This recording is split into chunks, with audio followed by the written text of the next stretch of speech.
Nós já vamos entrar para o estudo de hoje.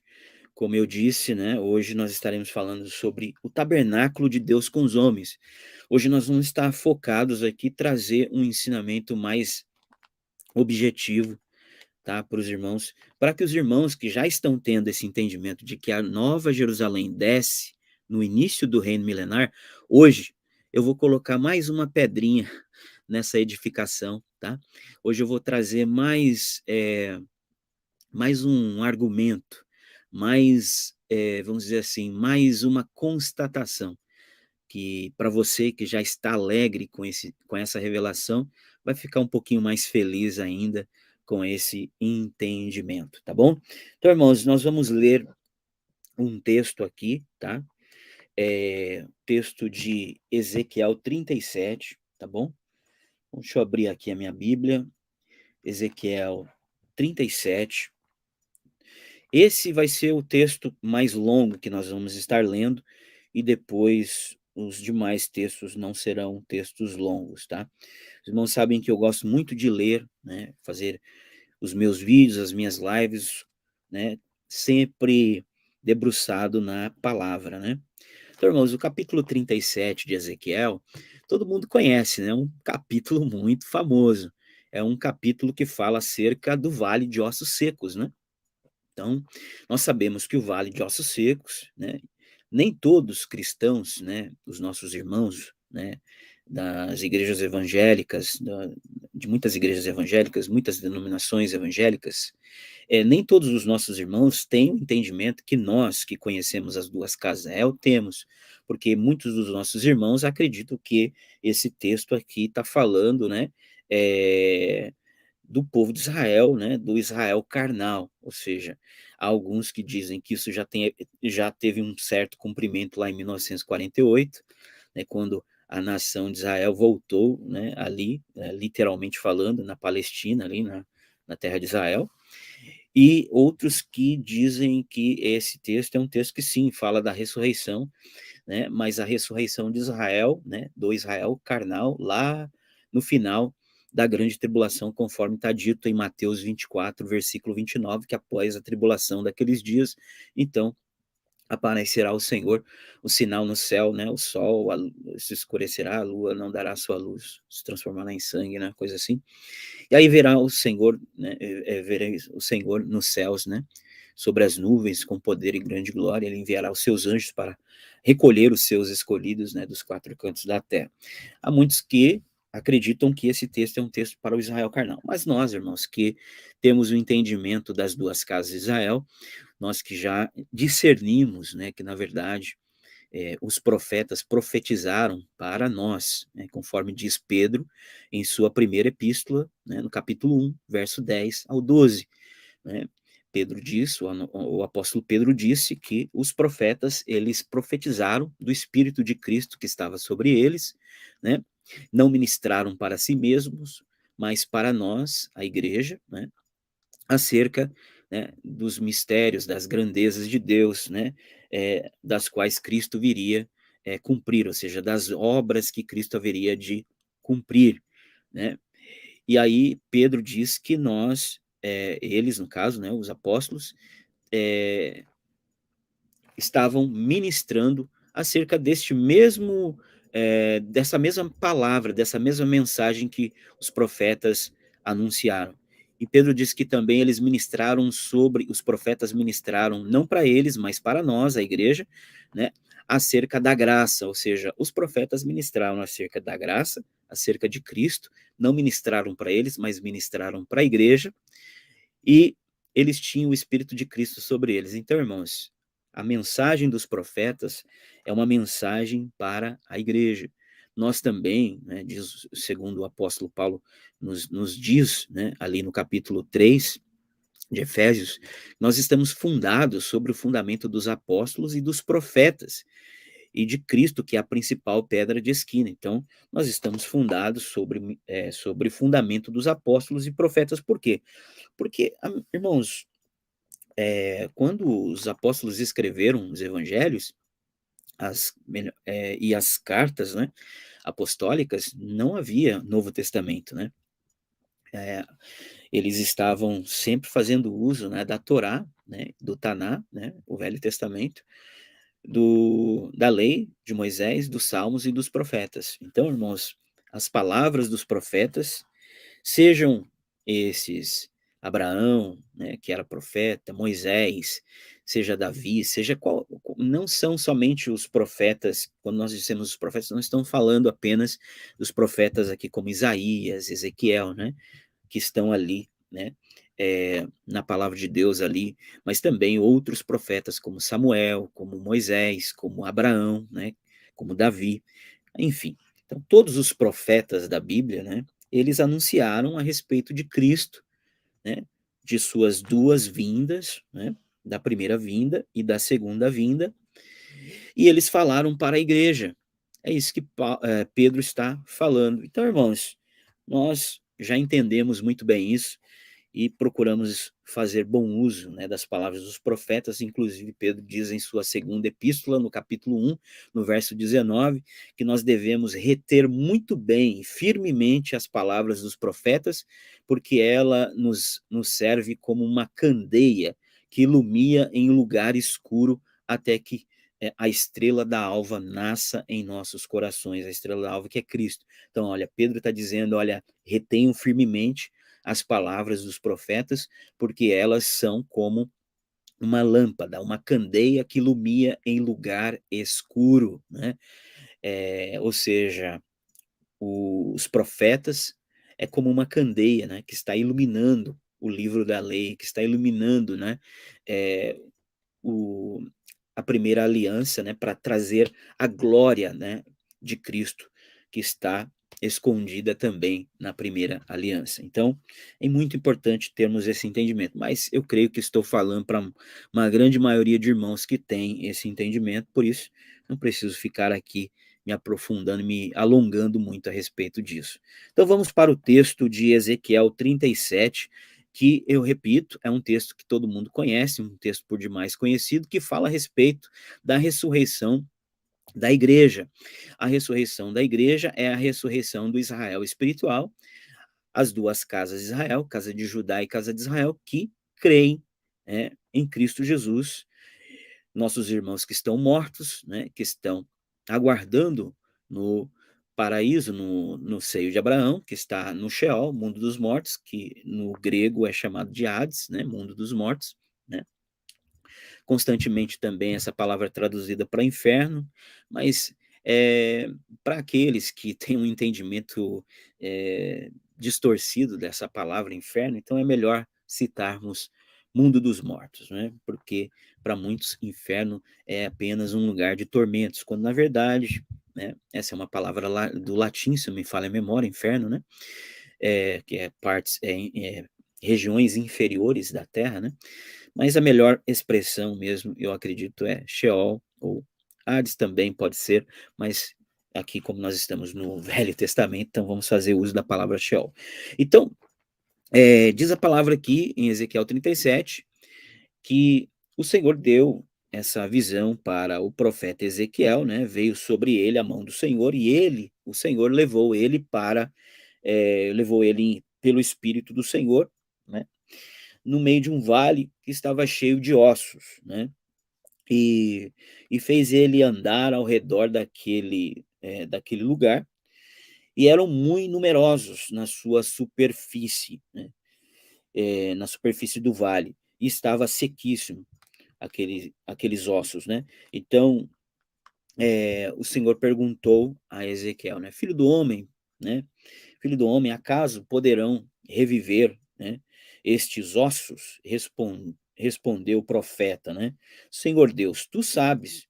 E disse-me ele: profetiza a esses ossos e dize: ossos secos, ouvi a palavra do Senhor, assim diz o Senhor Deus a estes ossos: eis que farei entrar o espírito em vós e vivereis, porei tendões sobre vós, farei crescer carne sobre vós estenderei pele e porei em vós o espírito e vivereis, e sabereis que eu sou o Senhor. Então profetizei segundo me fora ordenado.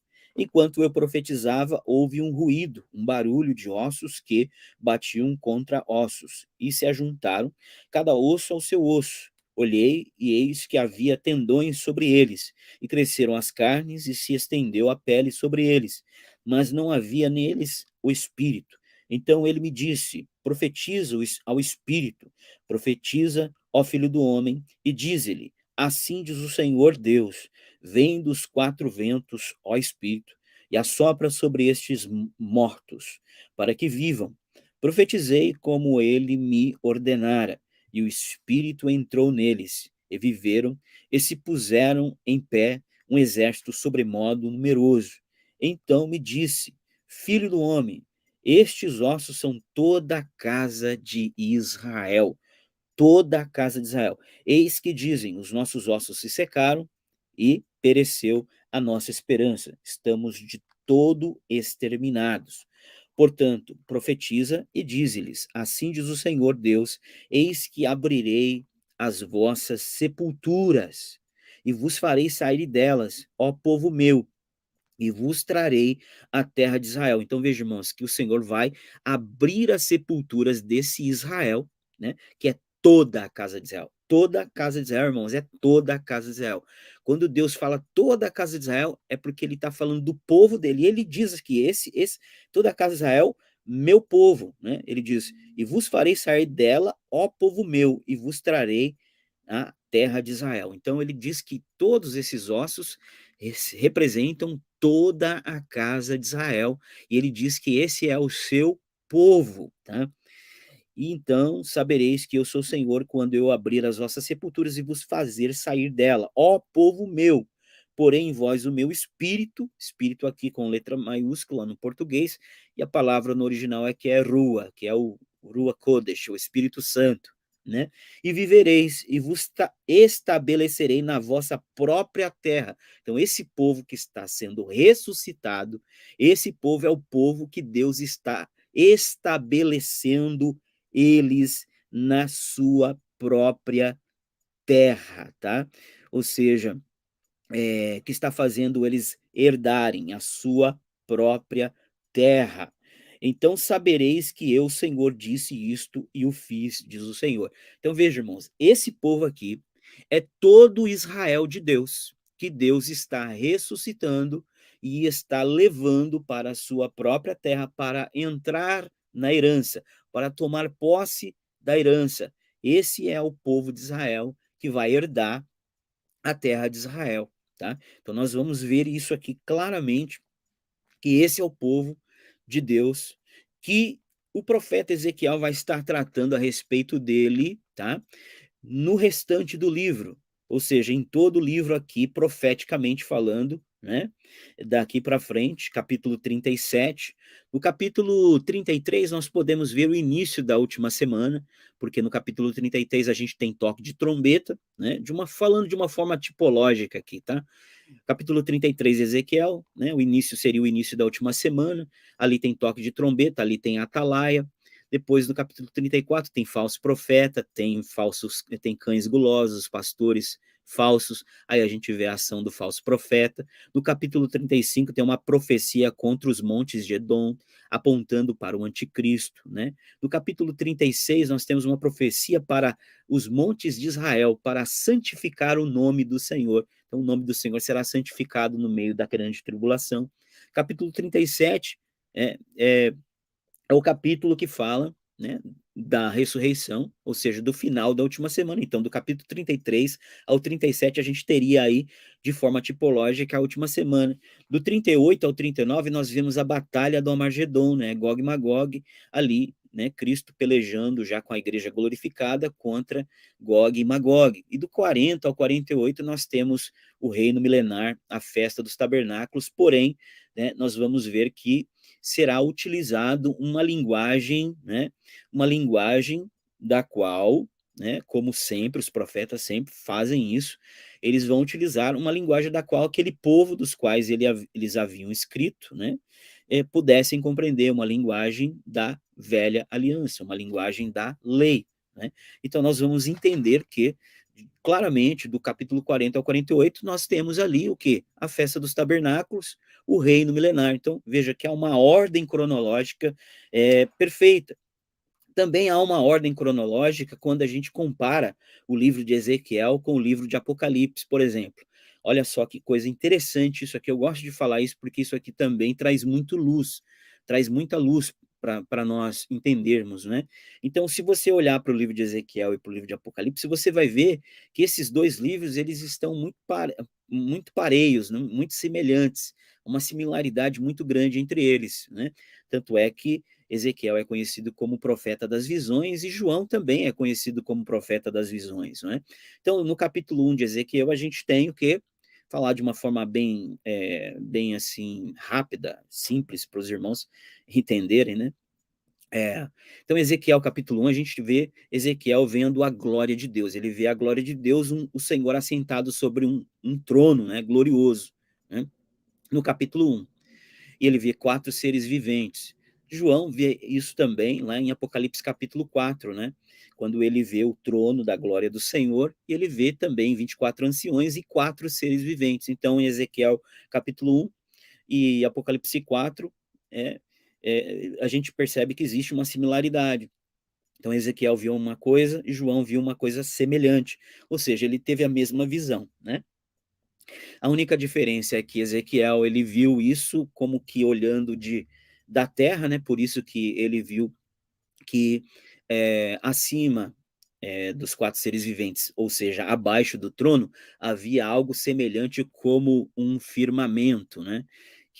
Ele disse que era como sólido como um cristal, né? Então ele viu abaixo do trono, Ezequiel, como um firmamento, né? Isso está lá em Ezequiel capítulo 1, né? E João, ele estava no céu, né? Em espírito, foi levado em espírito no céu, e ele viu que abaixo ali, né?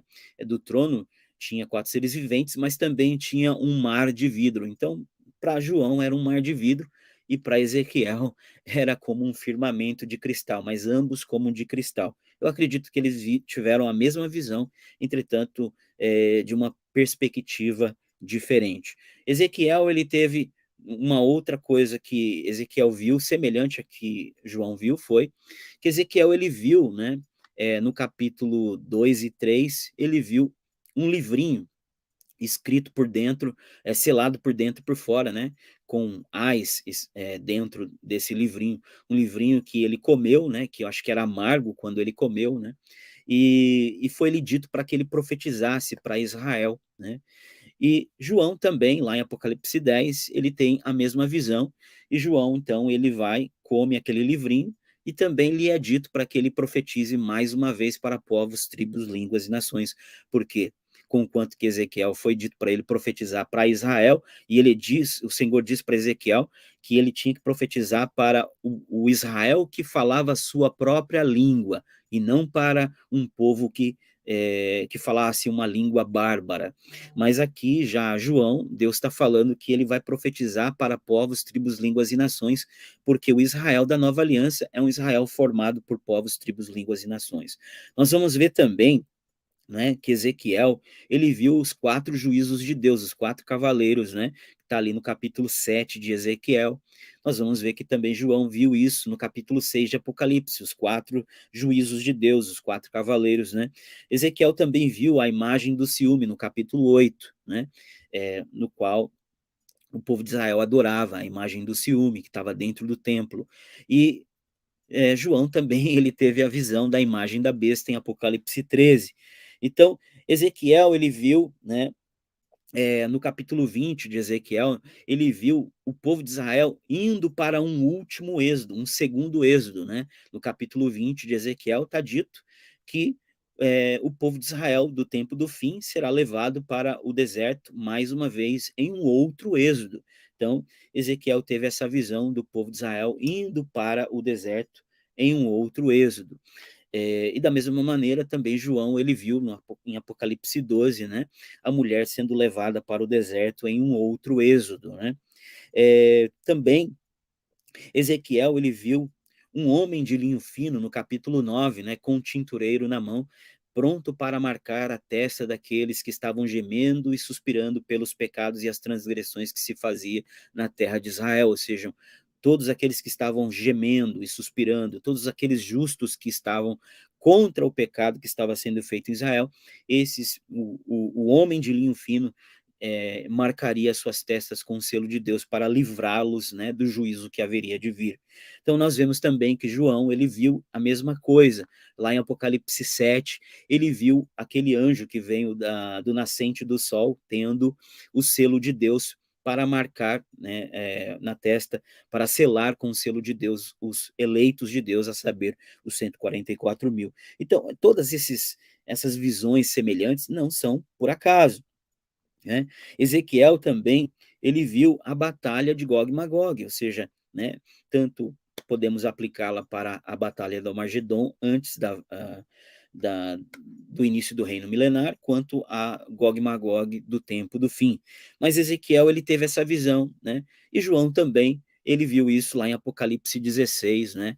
Quando ele viu ali o anticristo, a besta, o falso profeta, reunindo um grande exército para a grande batalha do Armagedon, né? Então, Ezequiel, ele viu um alto monte, no capítulo 40, né? No capítulo 40 de Ezequiel, ele teve uma visão, e o que ele viu? Ele viu um alto monte, e sobre esse alto monte ele viu um edifício como de uma cidade. E aí ele viu um homem, né, um anjo, com uma cana de medir, para medir o quê? Para medir o quê? A cidade, que depois ele vai chamá-la de casa. Em alguns momentos chama de casa, em alguns momentos chama de templo, né?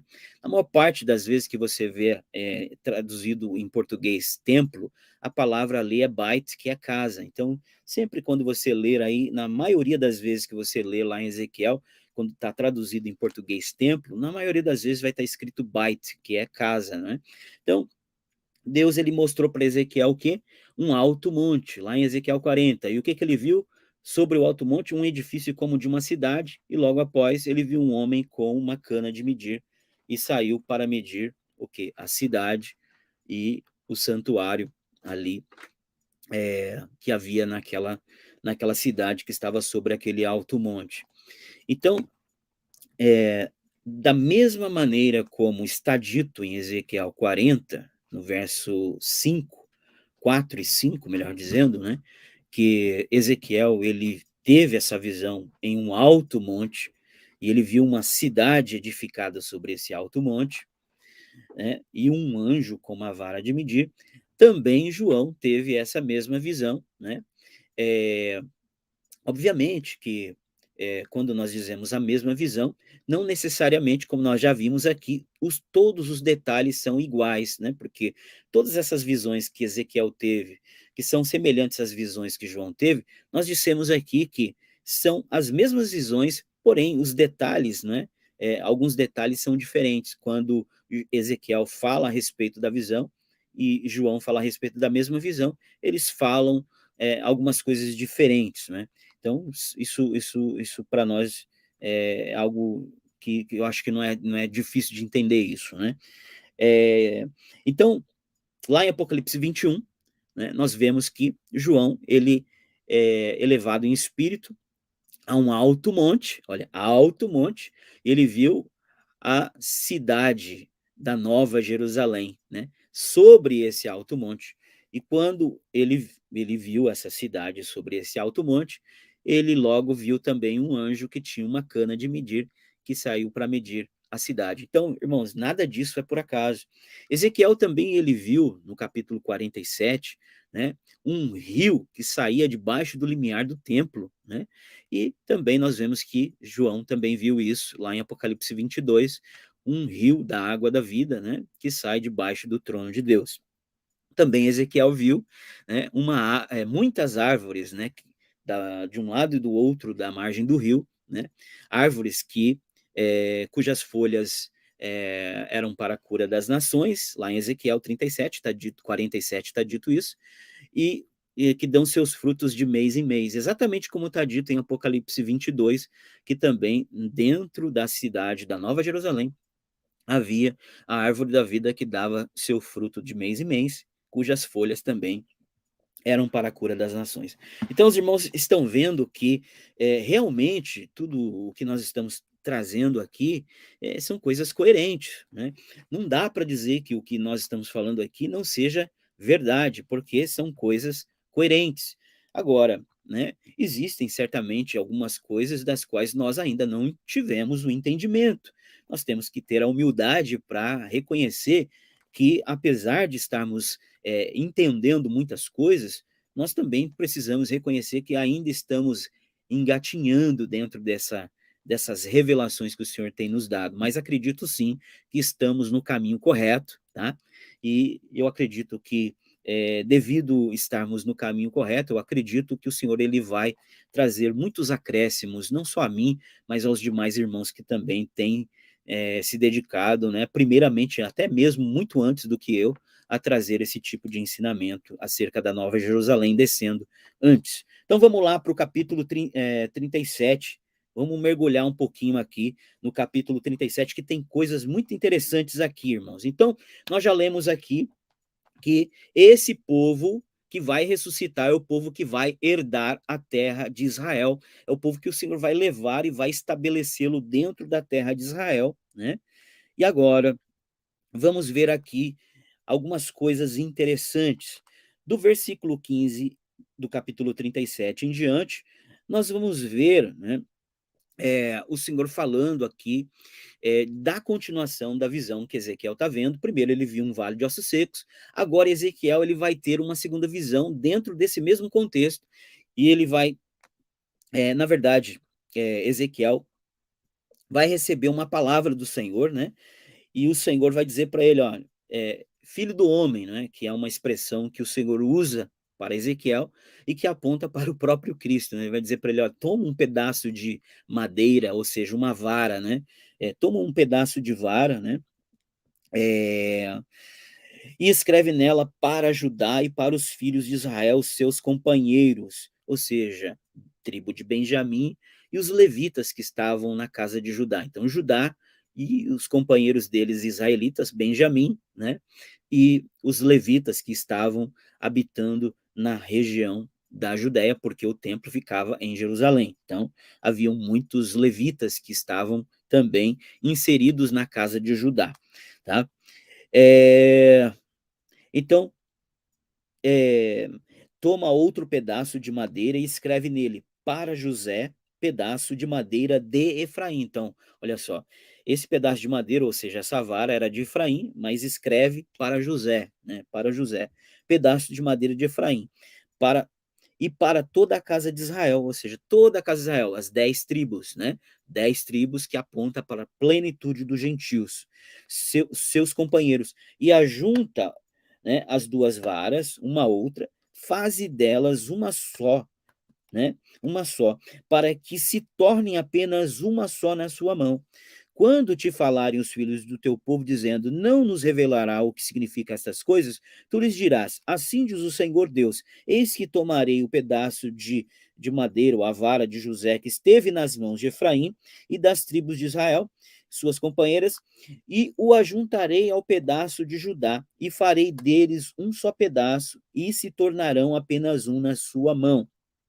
Os pedaços de madeira em que houveres escrito estarão na sua mão perante eles. Dize-lhes, pois assim diz o Senhor Deus: eis que eu tomarei os filhos de Israel de entre as nações, para onde eles foram, e os congregarei de todas as partes, e os levarei para a sua própria terra. Então, veja, irmãos, primeiro nós vimos que o Senhor falou, né, dos mortos, do vale de ossos secos, os mortos que vão ressuscitar, dos eleitos mortos que vão ressuscitar. E agora o Senhor está falando dos vivos, aqueles que restarem. Por isso, também eu acredito que Paulo foi daqui também que ele tirou, não só desse texto, mas foi daqui também que Paulo tirou, né, que muitos restariam, que nem todos morreriam, mas alguns estariam vivos no dia da vinda do Senhor, e esses seriam transformados, né? Então o Senhor está falando aqui do dia do Senhor, do dia do arrebatamento, do dia da ressurreição dos santos,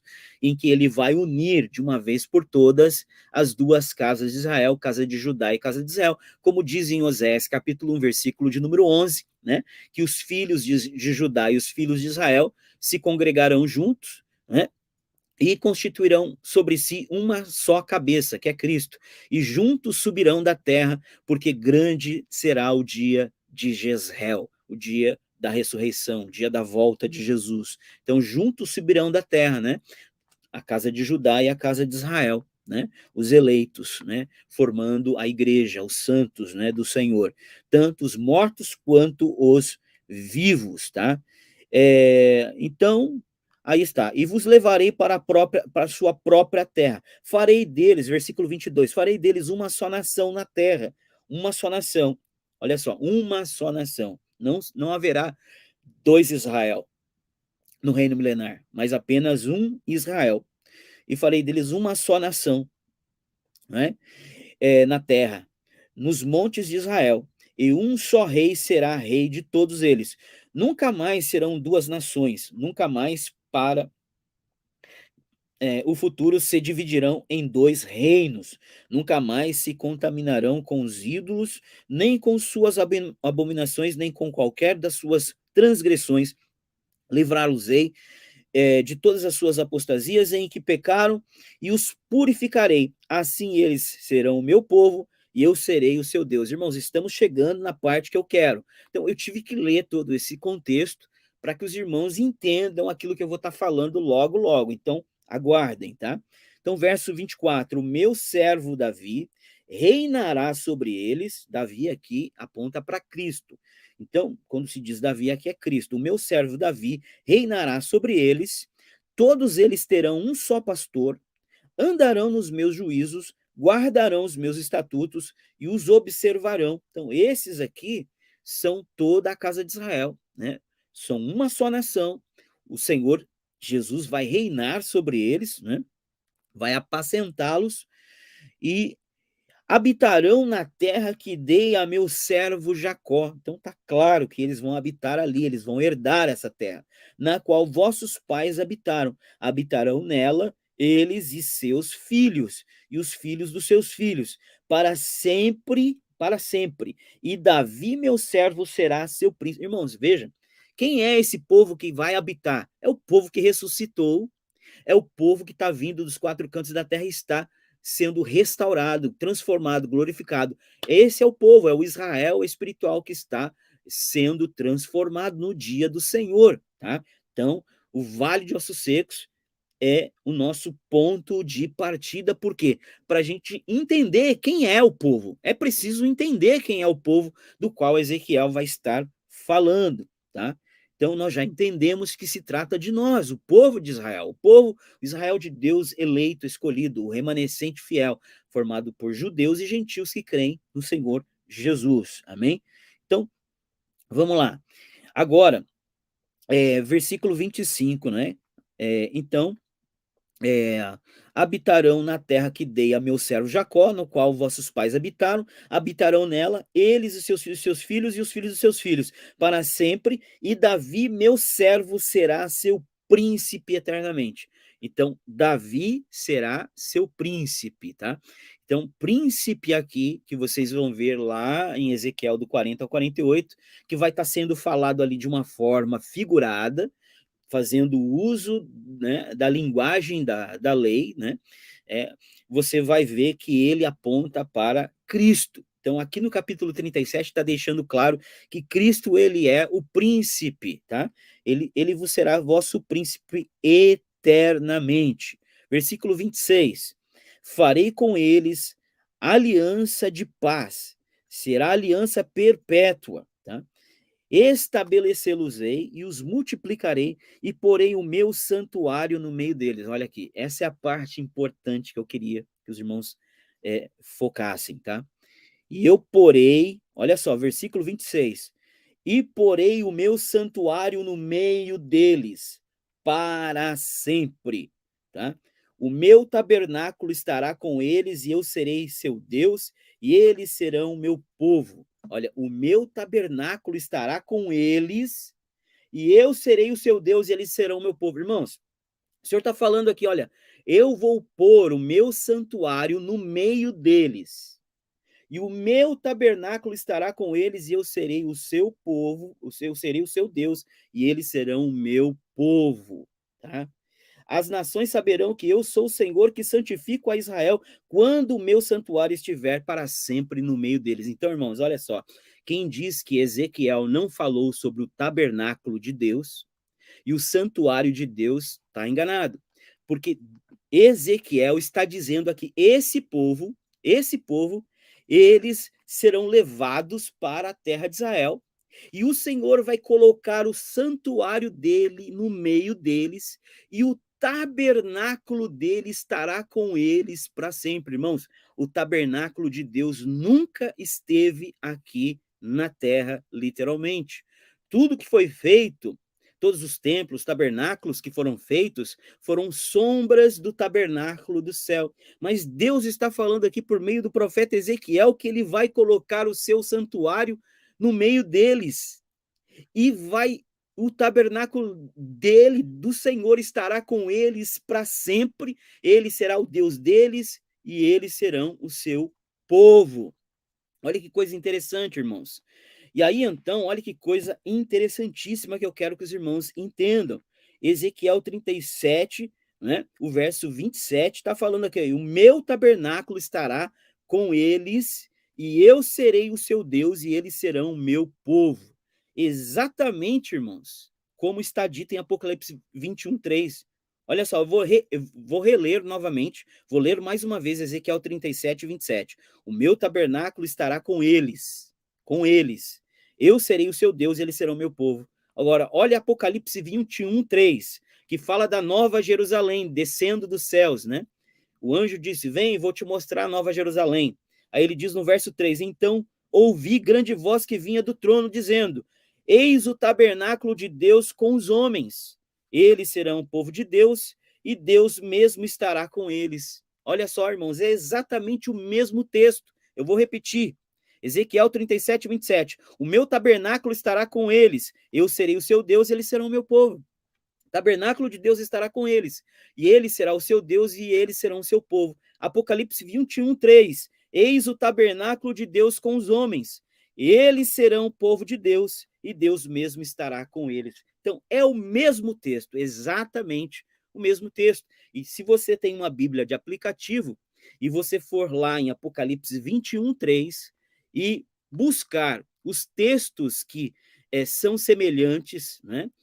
A Apocalipse 21, 3, a Bíblia, né? Essa Bíblia de aplicativo vai te jogar para Ezequiel 37, 27. Exatamente isso. Eu tenho aqui a Bíblia Olive Tree, né? No meu aplicativo, eu acredito que muitos irmãos têm essa Bíblia. E se você vai lá em Apocalipse 21, 3, né? Você aperta ali, né? O que vai aparecer? Vai aparecer o texto de Ezequiel 37, 27, mostrando que Apocalipse 21, 3, que diz que eis o tabernáculo de Deus para sempre com os homens, Deus será o seu Deus e eles serão o seu povo. Esse texto é o mesmo texto de Ezequiel, capítulo 37, 27, que está dizendo que o povo que vai ressuscitar no vale de ossos secos e o povo que vai vir, né, dos quatro cantos da terra, os que estiverem vivos e que forem transformados e que vão se unir junto, casa de Judá e casa de Israel, e serem levados para a terra de Israel, para herdarem a terra como herança. Esse povo, o profeta Ezequiel está dizendo que esse povo, o Senhor vai colocar o seu santuário no meio deles, e o tabernáculo de Deus estará com eles para sempre, e ele será o seu Deus, e eles serão o seu povo. Então, irmãos, isso aqui, só isso aqui, já acredito que deveria ser motivo para muitas pessoas refletirem o que é que Ezequiel vai estar falando do 40 ao 48 como sendo o templo, o santuário, não é? Se Ezequiel está falando aqui que o tabernáculo de Deus vai estar com o povo de Deus, com esse Israel que vai ressuscitar para sempre na terra de Israel, significa dizer que a nova Jerusalém está descendo do céu. Por quê, irmãos? Porque o santuário do céu é o próprio Deus e o Cordeiro, Jesus. Mas o tabernáculo é a nova Jerusalém, né? Então veja, irmãos, olha só que coisa interessante, não é? Olha que coisa interessante. O santuário do céu Ezequiel 37, 26 diz que e farei com eles, né, aliança perpétua, estabelecerei e os multiplicarei e porei o meu santuário no meio deles, né? Interessante que essa palavra também no meio aqui é a tavek no hebraico, ela também pode ser traduzida como dentro deles, né? Então quando Deus diz e porei o meu santuário no meio deles, também pode ser traduzido e porei o meu santuário dentro deles, né? Ou seja, porque o santuário, né, que somos nós, o Senhor habita dentro de nós, né? E aí, então, também pode ser traduzido assim. Tanto é que tem um texto, né, que está lá em Gênesis, no capítulo 9, versículo 21, que faz uso dessa palavra tavek, que fala, né, de não só no meio, mas como sendo algo dentro. Quando Noé se embriagou ali, diz o texto, bebendo do vinho, embriagou-se e se pôs no dentro de sua tenda. Tá vendo? A palavra tavek tem o sentido também de dentro, dentro da tenda. Então, Noé se embriagou e ele se pôs nu dentro da sua tenda, dentro da tenda. E a palavra aqui é a mesma palavra tavek usada em Ezequiel 37, 26, quando o Senhor diz, e porei o meu santuário no meio deles, né? Pode ser traduzido também como dentro deles, ou seja, o santuário de Deus está dentro de nós, né? E ao mesmo tempo, o santuário de Deus está entre nós. Por quê, irmãos? Porque o santuário de Deus está dentro de nós. E ao mesmo tempo ele vai estar entre nós, né? Por quê? Porque, irmãos, Paulo diz em Colossenses capítulo de número 1, que Cristo em nós, né? Esperança da glória. Tem um texto lá que ele diz em Colossenses 1, ele diz, né, que o evangelho que Paulo ensinava, né, para nós, ele diz que Cristo é o mistério que desde antigamente estava oculto, né, mas que agora foi revelado, que é Cristo em nós, esperança da glória, ou seja, Cristo dentro de nós, né? E então, esse texto de Ezequiel 37 está falando tanto de um santuário dentro de nós, como um santuário entre nós. Por que isso, irmãos?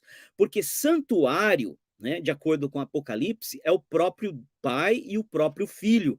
Então, por isso, né, que na Nova Jerusalém não tem um santuário, mas o santuário é o próprio Deus e o próprio Cordeiro. Apocalipse 21, 22, nela, na Nova Jerusalém, não vi santuário, porque o seu santuário é o Senhor, o Deus Todo-Poderoso e o Cordeiro. A palavra santuário no hebraico é mikdash, né? Essa palavra mikdash que tem um sentido de lugar santo, lugar separado, né? Um lugar consagrado, separado, né? Um lugar santo, um mikdash, tá? Então, esse santuário, né, do céu, o santuário do céu, é o próprio Deus e o próprio Cordeiro, de modo que Ezequiel está falando que o próprio Deus e o próprio Cristo, o próprio Cordeiro, vai estar entre esse povo para sempre. Então, porei o meu santuário no meio de vós para sempre. O que Deus está falando é: eu e o meu filho estaremos com vocês para sempre, não só entre vocês, mas dentro de vocês. Que coisa tremenda, irmãos. Então, a palavra que entre ou no meio é a palavra tavek, que tem também o sentido de dentro, tá? Então, isso é muito importante a gente entender. E tabernáculo não é o santuário, mas o tabernáculo é a Nova Jerusalém. Então, quando se diz em Ezequiel 37, 27, o meu tabernáculo estará com eles e eu serei o seu Deus e eles serão o meu povo, né? Isso aponta para Nova Jerusalém, porque Apocalipse 21, 3 está dizendo que o tabernáculo do céu é a Nova Jerusalém. Então, o santuário é o próprio Deus e o próprio Cristo. E o tabernáculo do céu é a Nova Jerusalém. Então, isso tem que ficar claro. Então, quando Deus diz em Ezequiel 37 que ele vai colocar, e porei o meu santuário, o meu Hamikdash, né? O meu Hamikdash no meio deles, né? No meio deles, então, o Senhor está falando que ele mesmo, ele, o Pai e o Filho, estarão no meio do seu povo para sempre. E quando ele diz, e o meu tabernáculo, tá? E o meu tabernáculo, né? A minha Mishkan, né? A minha Mishkan, porque santuário é Mikdash, Hamikdash, e tabernáculo é Mishkan. santuário, mikdash, tem o sentido de santo, separado, algo santo, um lugar santo, tá? E tabernáculo, mishkan, né? Mishkan, que é tabernáculo, então são duas palavras diferentes, santuário, mikdash, e tabernáculo Mishkan. Então, são duas palavras diferentes. Então, tabernáculo Mishkan, o que significa isso, né, literalmente falando? Mishkan significa habitação, lugar da presença. Lugar da habitação, lugar da presença. Então, olha, o santuário aponta para um lugar santo, algo santo, um lugar separado. Ou seja, Cristo e o Pai são santos, são santíssimos, né? E nós também somos um santuário de Deus, somos separados para Deus, né? Mas o tabernáculo é Mishkan. Mishkan significa lugar de habitação. A palavra Mishkan tem o sentido de habitação, tá? Então, quando você for ler no Velho Testamento, todas as vezes que a Bíblia falar habitação, vai estar usando uma palavra da mesma raiz de Mishkan, tá? É a mesma palavra com as mesmas letras hebraicas, Mishkan. Então, é a mesma palavra, só mudando a forma de expressar. Então, quando você diz Mishkan, você pode estar falando tanto tabernáculo como também habitação. Então, os tradutores em português poderiam traduzir como habitação, ou lugar de habitação, ao invés de traduzir como tabernáculo, porque é a mesma coisa. Então, irmãos, para ficar claro aqui, não é? Então, Deus está falando aqui pelo profeta Ezequiel que esse povo que vai ressuscitar do vale de ossos secos e o povo que vai estar vivo sendo transformado e vão ser reunidos, unificados na mão do Filho do Homem, que é Cristo, né? Casa de Judá e casa de Israel, no dia do arrebatamento, no dia da ressurreição. Então o Senhor vai conduzi-los para a terra de Israel, eles herdarão a terra, e então a palavra do Senhor diz que o Senhor, né, colocará o seu santuário no meio deles, e o tabernáculo, né, de Deus estará para sempre com eles, né, e ele será o seu Deus, e eles serão o seu povo. Então, irmãos, olha, isso eu creio que está claro. E quando a gente vai para Ezequiel 43, o verso 7, a palavra de Deus diz ali que o Senhor fala para Ezequiel: Ezequiel, esse aqui é o lugar, esse santuário aqui é o lugar do meu trono, e é o lugar da planta dos meus pés, onde eu habitarei com os filhos de Israel para sempre. Irmãos, o trono de Deus está no céu. O trono de Deus, Isaías diz em capítulo 66, o céu é o meu trono e a terra é o estrado dos meus pés. Mas Ezequiel está dizendo aqui no capítulo 43, no verso 7, que esse Ezequiel aqui, esse templo que você está vendo, esse santuário, é o lugar do meu trono, né? Ou seja, significa que a Nova Jerusalém desceu, né? Porque o trono de Deus está no céu. Esse é o lugar do meu trono e o lugar da planta dos meus pés, que lá em Isaías 66 diz que o lugar da planta dos pés é a terra. Então, de fato, o trono desceu e agora é o mesmo lugar onde está o trono de Deus, também agora é lugar da planta dos pés do Senhor, onde o Senhor vai habitar com os filhos de Israel para sempre. Veja que sempre vai estar dizendo, o Senhor vai estar dizendo essa expressão para sempre. Eu vou pôr meu santuário no meio de vocês para sempre. O meu tabernáculo vai estar com vocês para sempre. Eu vou habitar nesse lugar com vocês para sempre. Esse é o lugar do meu trono. Esse é o lugar da planta dos meus pés, onde eu vou estar com vocês, habitar com vocês para sempre. Então, irmãos, veja que, não é? Nós temos que entender o que o Senhor está falando. Irmãos, se nós... eu fiz umas continhas outro dia desse, né? Sobre as medidas do templo, né? Do Santo dos Santos, melhor dizendo, que Ezequiel dá, né? E as medidas do Santo dos Santos que Ezequiel traz possuem 20 côvados por 20 côvados, né? Ou seja, o Santo dos Santos que Ezequiel mostra ali, né? 20 por 20, 20 côvados por 20, que dá aí mais ou menos 9 metros, né? Ponto 144, interessante, né? 144. Então, 9 metros, ponto 144, por 9 metros, 144. Agora, irmãos, imagina, 9 metros, ponto 144 por 9 metros, ponto 144 é o lugar do Santo dos Santos, de acordo com Ezequiel. Se você literalizar, né, onde vai estar o trono de Deus, tá? Então, imagina, 9 por 9, 9 metros por 9 metros, irmãos. Pensa nesse quadradinho pequeno, o Santo dos Santos, de acordo com o livro de Ezequiel, se você literalizar essa medida. Daí, dentro desse santo, esse é o Santo dos Santos. Depois, em volta dele, tem o santuário, que é 100 côvados por 100, e depois tem uma muralha, né, fora, né, que separa o santo do profano. Essa muralha é de 500 canas por 500 canas, 500 canas dá 3 mil côvados, né? Então, 3 mil côvados por 3 mil côvados. Então, imagina, irmãos, um lugar, o Santo dos Santos, 20 côvados por 20, que é 9 metros por 9 metros, né? Arredondando aqui. Depois tem um outro lugar, né, por fora, né, quadrado, tudo quadrado, irmãos. Interessante isso. Notem isso. Isso é muito importante. Tudo quadrado. Então, o Santo dos Santos quadrado, 20 por 20. Depois tem um santuário em volta, né, 100 côvados por 100 côvados.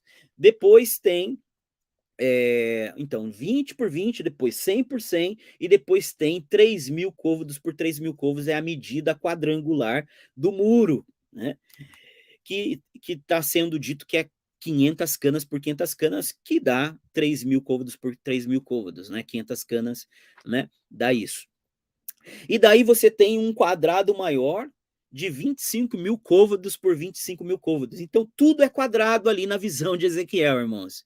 Tudo é quadrado. Nós temos a visão maior, que é 25 mil côvados por 25 mil côvados. E aí tem um muro, né? Esses 25 mil côvados por 25 mil côvados é uma região quadrangular, a qual é chamada de porção santa da terra de Israel.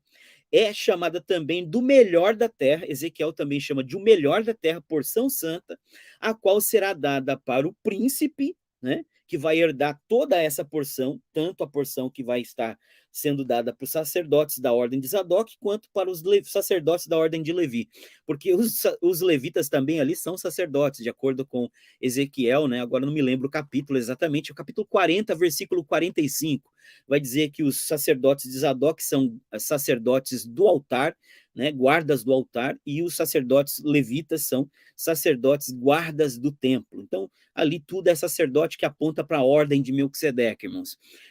Então, Zadok, os de Levita ali, é tudo ordem de Melquisedeque, sendo mostrada para nós por uma forma de figura, não é? Então, nós vamos estar olhando ali aquele quadrado maior de 25 mil côvados por 25 mil côvados, não é? E essa região toda é chamada de porção santa, uma porção santa que ninguém pode entrar ali a não ser, né? A não ser o povo de Deus, né? E aí então essa região santa será dada por herança para esse povo, né? Para esse povo. E dentro dessa região santa de 25 mil côvados, né? Que será para os sacerdotes, né? Que ali sacerdote da ordem de Zadok e os levitas, mas que apontam para os sacerdotes da ordem de Melquisedeque. E dentro dessa porção santa, né, que é a herança dos sacerdotes, herança do príncipe, né, vai ter uma região menor, né, ou seja, essa região 25 por 25 vai estar dividida, ela vai estar dividida 25 por 10, tá? Então 25 por 10 para os sacerdotes da ordem de Zadok e 25 por 10 para os sacerdotes sacerdotes levitas, né?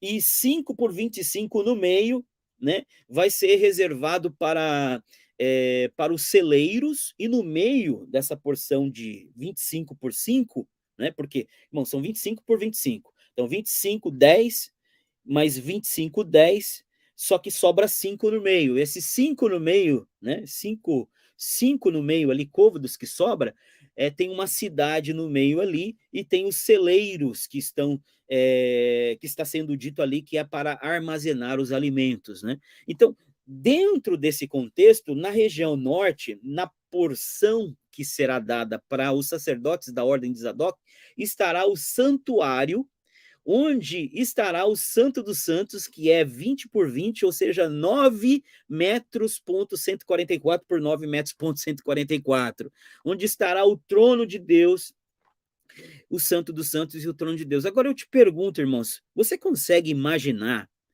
Cristo reinando dentro de um Santo dos Santos que mede 9,144, 9 metros, ponto 144, junto com a igreja, ali dentro daquele lugar, no Santo dos Santos? Eu não consigo imaginar isso, irmãos. Então, para mim, todas essas medidas, elas são figurativas, elas não podem ser literalizadas.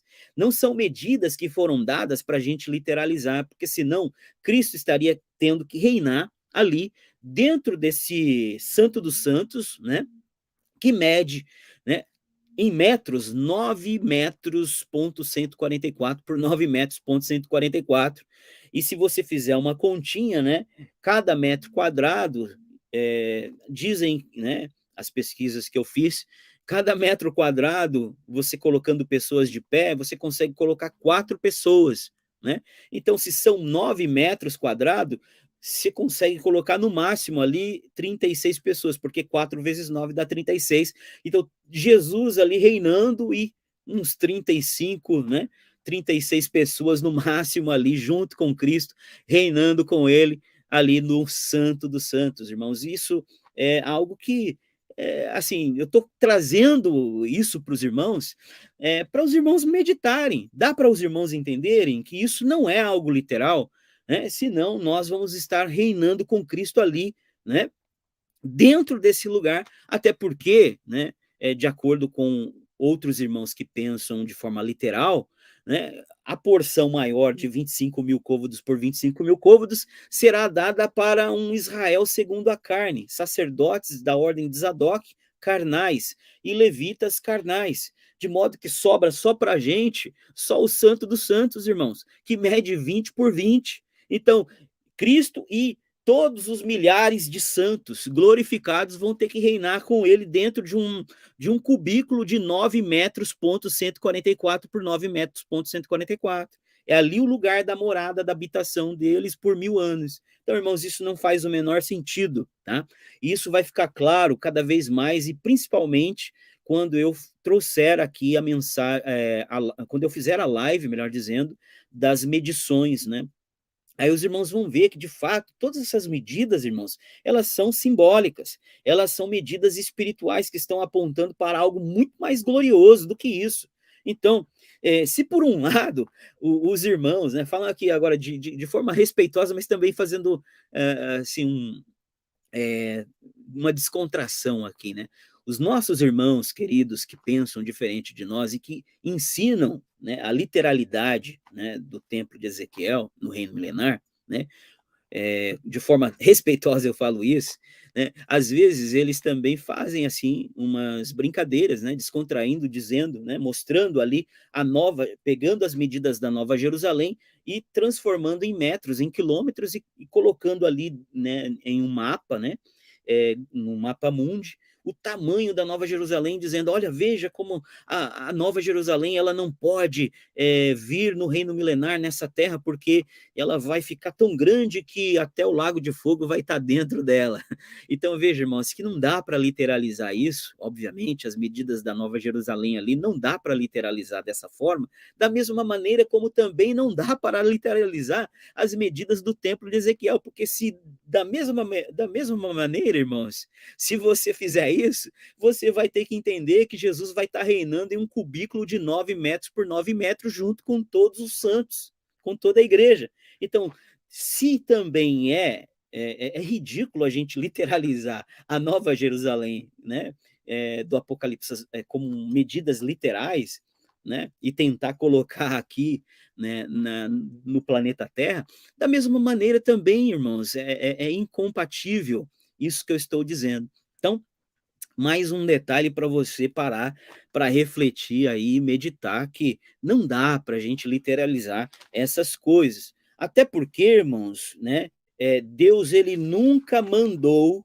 olha só o que eu vou dizer aqui, Deus ele nunca mandou Ezequiel edificar o templo de Ezequiel. Você já parou para reparar que Deus nunca mandou Ezequiel edificar aquele templo, tá?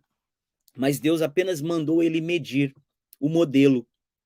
Meça o modelo, ou seja, meça a planta, meça essa figura que eu vou te mostrar, né? Meça a figura, meça o modelo, né? Ele nem disse meça o templo, ele não disse meça o tabernáculo, ele não disse meça o santuário, ele não disse meça essa casa, não, ele disse meça o modelo. E a palavra modelo é toknit no hebraico, que é a mesma palavra utilizada quando Deus disse para Moisés, né? Meça o modelo, Moisés, lá em Êxodo, capítulo de número, se não me falha a memória, 25, verso 39 e 40, quando Deus disse, Moisés, vede que você faça tudo conforme o modelo, faça tudo conforme o modelo que eu te mostrar no monte, né? Então, faça conforme o modelo. Então, o Senhor mostrou a Moisés o modelo, ou seja, não o tabernáculo do céu, mas ele mostrou um modelo. Ele mostrou uma sombra, uma figura. Ele mostrou uma planta, né, para Moisés. E Moisés edificou o tabernáculo semelhante ao modelo que ele viu. Então, ele viu, né? Eu estou batendo aqui no microfone porque não estou acostumado com ele ainda, né?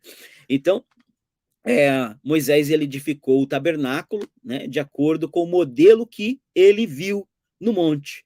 Então, Deus mostrou para Moisés um modelo. Deus não mostrou o tabernáculo celeste. Muita gente pensa que Deus mostrou o tabernáculo celeste, mas Deus não mostrou o tabernáculo celeste para Moisés. Deus mostrou o modelo, né? O modelo.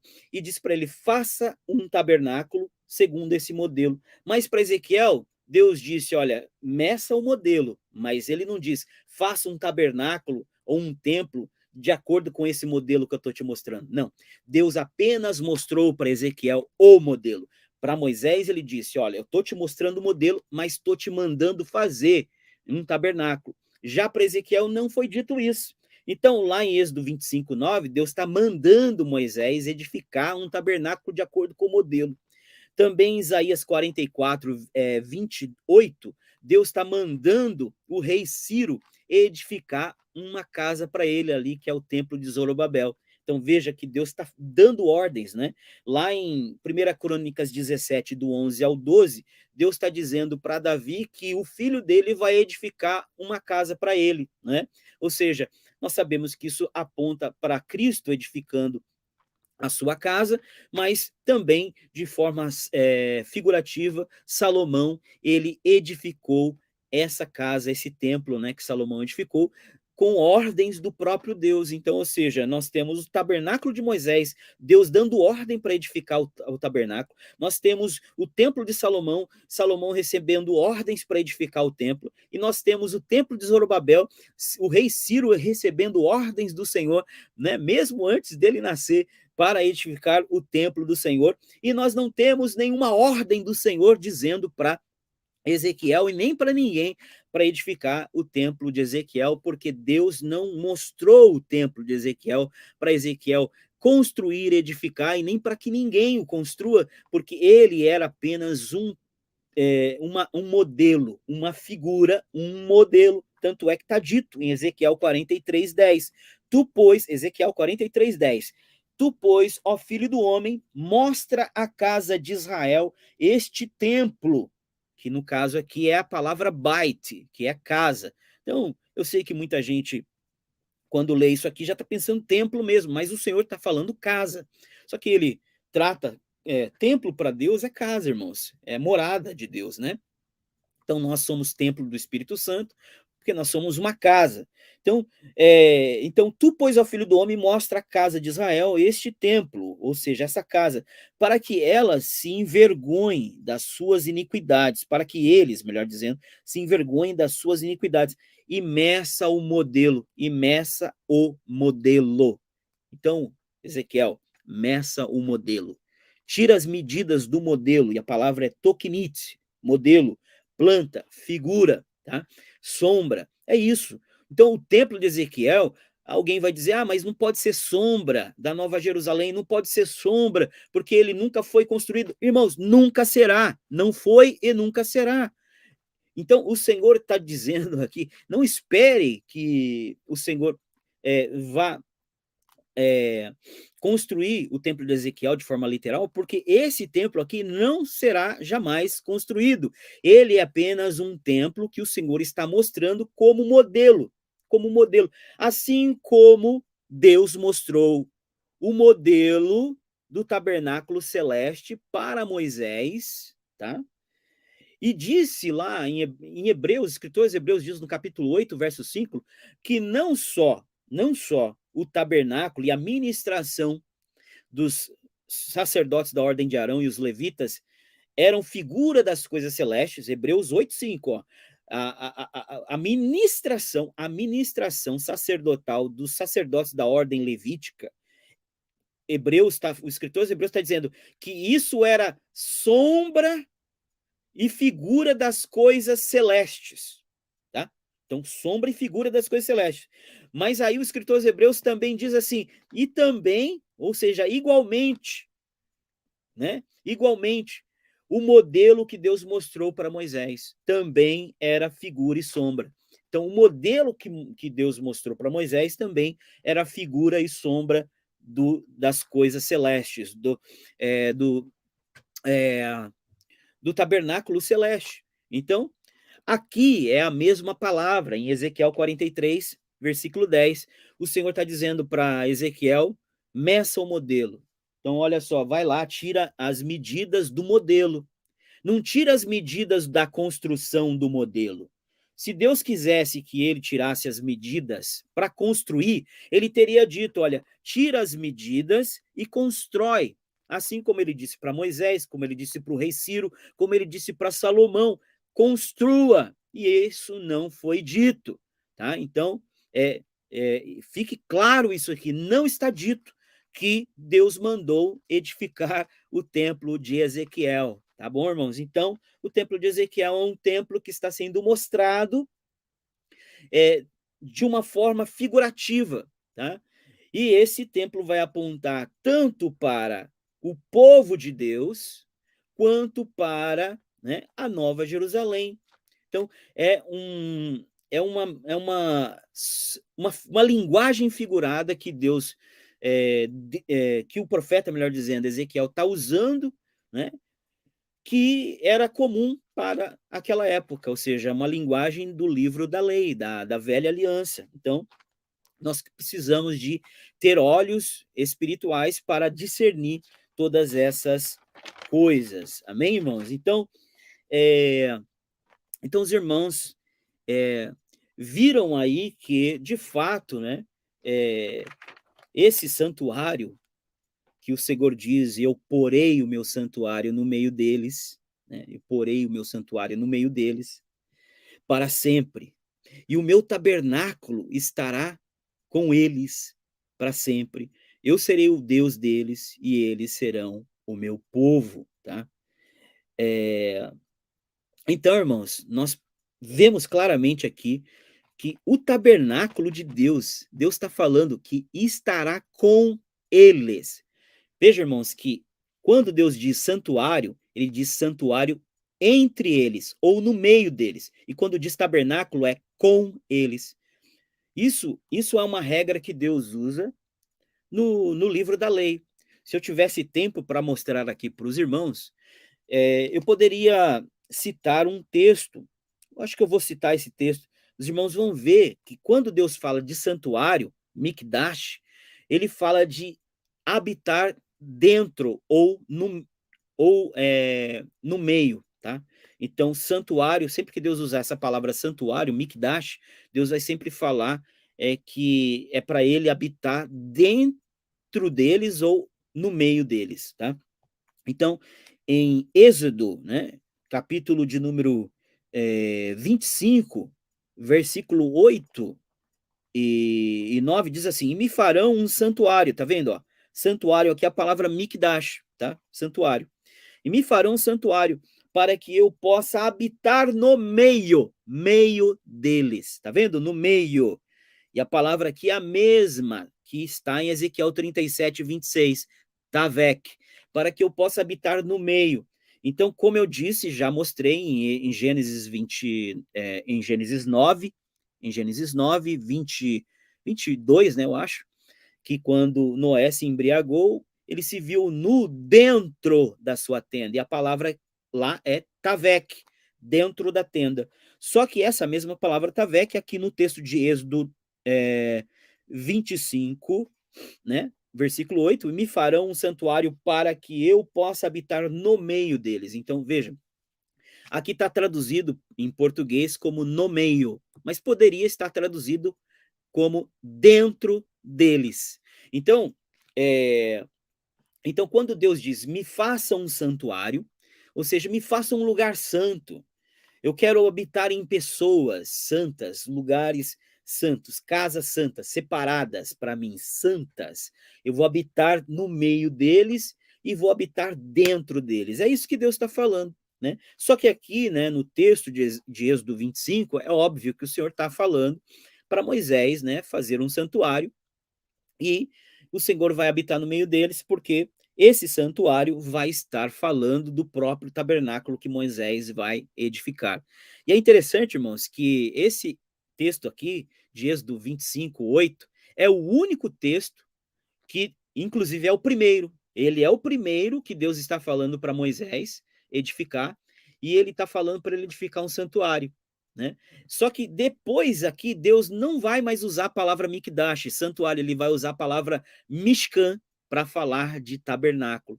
Então veja que Deus só usou uma vez em Êxodo 25, 8 aqui, a palavra mikdash, e depois ele vai substituir a palavra mikdash para a palavra mishkan. Então, todas as vezes que você ouvir aqui nos relatos bíblicos, Deus falando com Moisés acerca do tabernáculo, ele vai usar a palavra mishkan, que é tabernáculo, habitação. Porque, irmãos, Deus está dizendo assim, olha, primeira vez que Deus está falando, me faça um santuário, um mikdash, para eu habitar no meio deles. Porque se ele falasse, me faça um tabernáculo, Deus não podia dizer que ele ia habitar dentro deles. Porque tabernáculo tem a ver com eles. Tabernáculo tem a ver com lugar de habitação. Tabernáculo não tem a ver com pessoas, mas tem a ver com lugar de habitação. Entende, irmãos? Santuário tem a ver com lugar onde Deus habita dentro e no meio. E tabernáculo, que é Mishkan, tem a ver com lugar de habitação. Por isso, Mishkan significa, traduzindo para o português, Mishkan, tabernáculo, é habitação, presença, lugar da presença, lugar da habitação. Então, Mishkan é presença, lugar de habitação. Por isso, sempre quando tiver a palavra Mishkan, tabernáculo, o Senhor vai estar dizendo assim, para que eu possa habitar com eles. Aí já é com eles, não é a palavra tavek, já é com eles, né? Tá? E quando se diz mikdash, santuário, daí o Senhor vai dizer o quê? Para que eu possa habitar dentro deles, ou no meio deles. Então isso é muito importante nós entendermos. Só que nós já vimos aqui, né? Eu estou sendo repetitivo, mas eu vou dizer mais uma vez, nós já vimos aqui que, de acordo com o livro de Apocalipse, o santuário do céu é o próprio Deus e o próprio Cordeiro.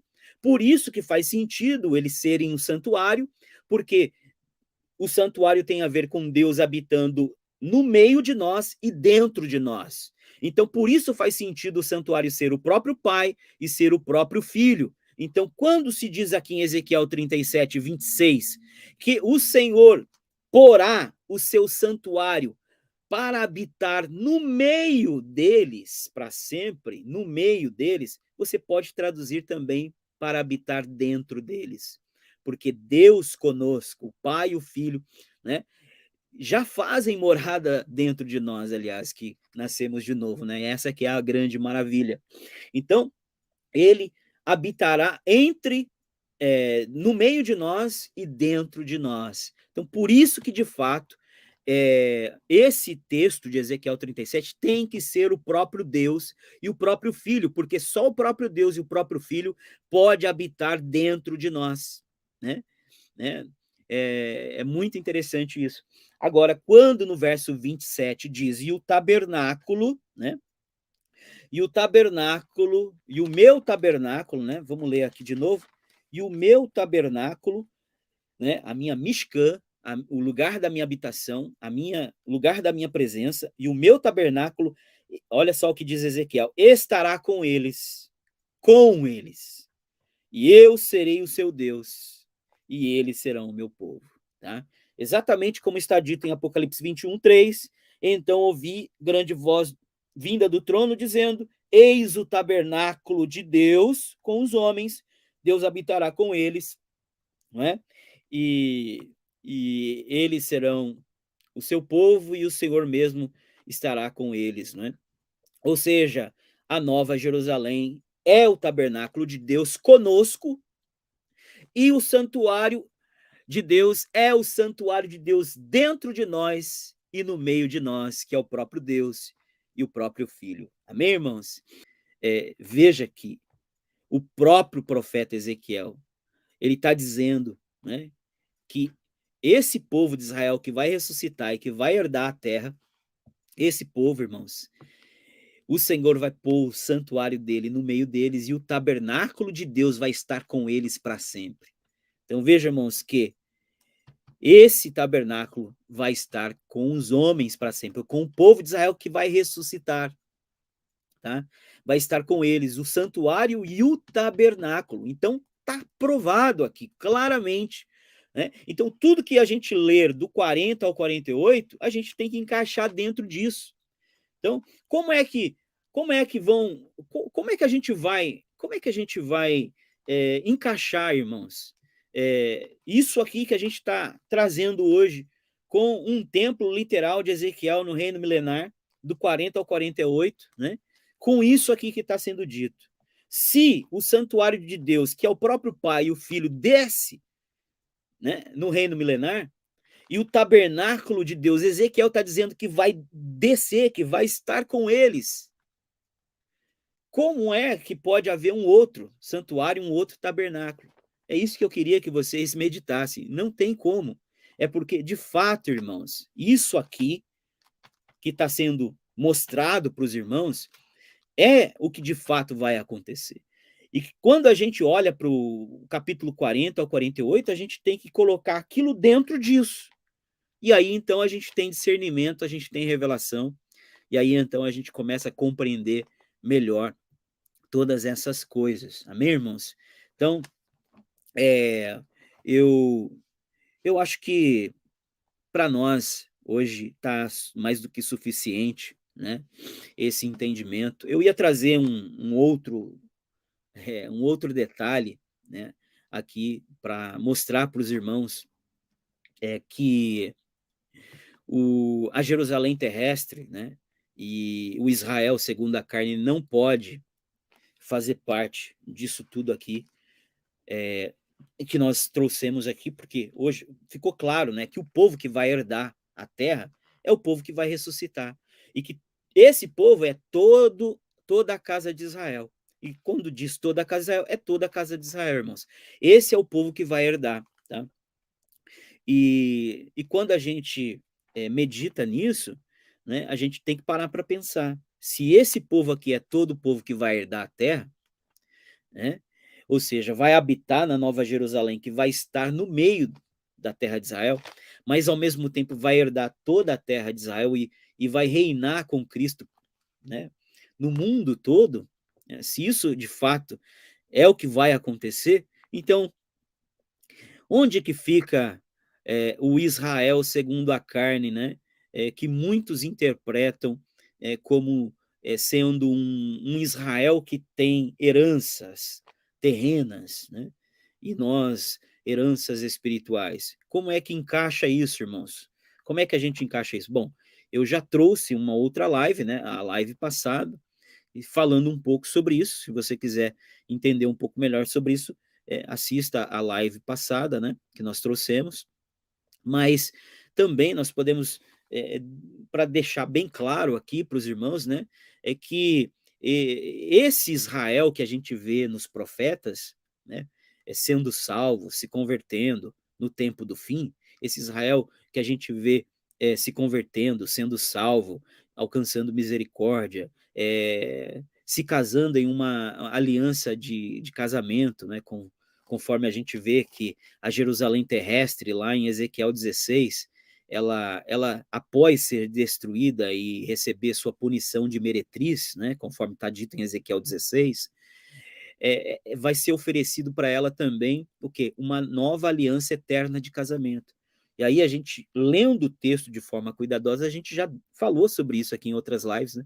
A gente viu que, na verdade, essa restauração ou essa nova aliança de casamento que está sendo proposta a Jerusalém terrestre ali, na verdade, irmãos, essa nova aliança de casamento é a aliança do Monte Sinai, é a nova aliança, porque só existe duas alianças de casamento, irmãos, a do Sinai e a de Sião.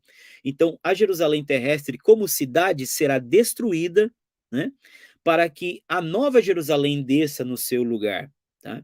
Então, essa é a restauração da cidade. E a restauração do povo é a restauração que eu e você passamos, é a restauração que acontece por meio de Cristo, por meio do sacrifício de Cristo, para todo Israel, para os primeiros judeus que se converteram, para a plenitude dos gentios que somos nós, e para a plenitude dos judeus que vão se converter no tempo do fim. Os chamados de benjamitas, os últimos, os menores, os eleitos, né, do tempo do fim, da casa de Israel natural, né, do Israel segundo a carne, que hão de se converter no tempo do fim. Então, formou-se aí, então, entrou todos os eleitos, né? Então formou-se aí a cidade do Israel de Deus, de mortos e vivos, e no dia da ressurreição ressuscitarão todos, e aí então todo esse Israel, né, vai herdar a terra, e aí o que vai restar, então somente são nações restantes, né, no mundo, que o Senhor vai deixar sobreviver, né, e um Israel segundo a carne que será uma grande minoria, né, que vai entrar também no reino milenar, não como herdeiros, mas como ismaelitas, como hoje são esses israelitas carnais que não creem em Jesus, são tratados como ismaelitas, e esses estarão entrando no reino milenar como servos da igreja, amém? Assim como as nações também, como servos, né? E não como herdeiros. Então, nós já falamos muito sobre isso, e hoje nós terminamos essa live aqui